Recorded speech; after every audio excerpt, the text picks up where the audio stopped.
56% of people couldn't cover a $1,000 expense, according to CNBC. And that's just $1,000. Think about what's the worst financial hardship that can happen. I mean, we've seen this recently with COVID. What if the government tells you you can't go into work anymore? Job loss, layoffs, injury, car accident, house repairs. There's lots of expenses that could happen, and they can often pile up quickly. Here's the thing, no one wants to save for an emergency fund until they have an emergency. But how much should you save?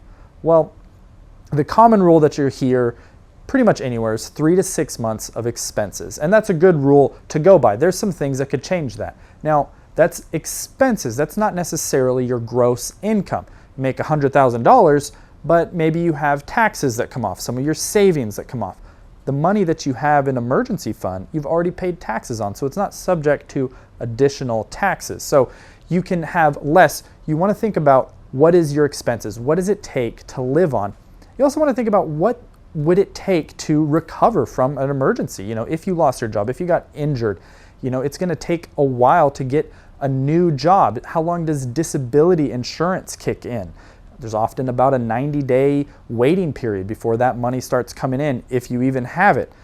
The higher income that you have, the better job that you have, often the longer it takes to find a new job. So these are all factors that you want to consider when you're thinking about how much for you to put in. If you're self-employed, you often want to have a lot more because you have more business expenses that might need to be taken care of. You might want to think about having a separate emergency fund just for your business and a separate one personal is really the way to think about that. Another common thing that I see is maybe having too much. If you just are piling money in your checking account and it's growing beyond that 6-month barrier, you know, depending on your situation, it's getting too high. You're starting to lose some efficiency on that money. You want to think about investing it, putting it into retirement accounts or other types of goal fund accounts where you're getting a better return. More on that in other videos. What type of account should you use though? This is really important because there's some big mistakes you can make here. You got to think about what is the purpose of this money? For an emergency. What does that mean? It means that you want ease of access. In the financial world, we call that liquidity. How quickly can I access that money? That's the most important thing.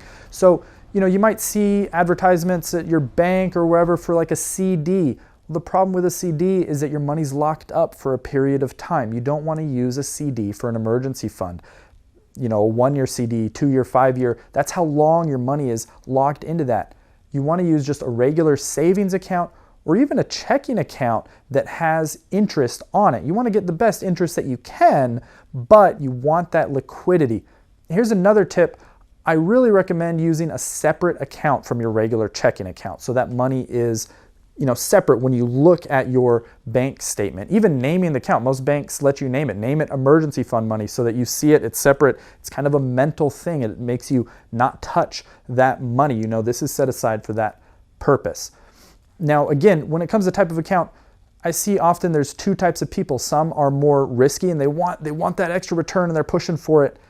That's where you got to pull back and make sure you have that liquidity. But others, again, might just be piling it in their checking account, not getting return. It's okay to get some return on that money in your emergency fund, but you don't need it. It's not the main purpose. That liquidity is the main purpose. But again, the most important thing is putting that money aside. Make it like a bill, putting it into that emergency fund. Start saving right away. Set aside as much as you can. Hit that goal. You really want to hit the emergency fund goal before you hit any of your other goals. You want to be putting that before you're really saving a lot into retirement. Because again, what happens if one of those major expenses hit and now you got to borrow, now your goals are ruined. You got to do something, some kind of move to get money in, and you've set yourself back.